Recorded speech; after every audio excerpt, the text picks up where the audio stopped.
mwenyewe tu ndoa zaidi ya 6. Lakini changamoto ukizifikiria zinazokuja zinaanzia hapo hapo. Hanisikilizi.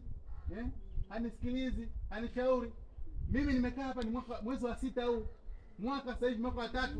Hajawahi kununulia hata chupi. Wanasema wanawake. Hata wanasema wanawake. Lakini unaona haya ni mambo ya kawaida. Kitenge, kanga ananunua mwenyewe, lakini sio kwamba upate pesa. Unazipata vizuri, lakini kwenye bajeti zako hayumo. Sawa sawa? Kuna story nyingi sana za wamama wanavunja ndoa kwa mambo madogo madogo sana. Mpaka unajiuliza, lakini mbona huyu brother kama angezungumza naye hivyo angeelewana? Wanasema patana na mdeni wako kabla mjenda kwa kadhi. Ukienda kule ni shughuli. Kama umeshinda kuyamaliza chumbani kwako, huko nje hakuna wako kusaidia. Watu wengi wanaenda kuvunja ndoa tayari zimeshavunjika. Kwa hiyo suluhu inaanzia wapi? Nyumbani. Vijana wenzangu, tuwe wavumilivu kidogo. Sawa sawa jamani? Tuwe wavumilivu. Unapoingia ndani ya ndoa, haimaanishi wewe kila siku tu ni kula.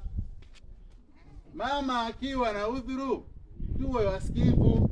Lakini kama ukiwa na mke uko karibu naye, utamjua kama anaumwa.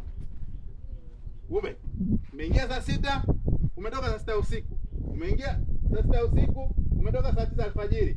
Huyu mama utajua wakati gani anaumwa. Lakini kama unaweza kuzungumza naye kwa ukaribu, utajua kama mke wangu sasa hivi anafanya nini. Tujifunze kuvumilia.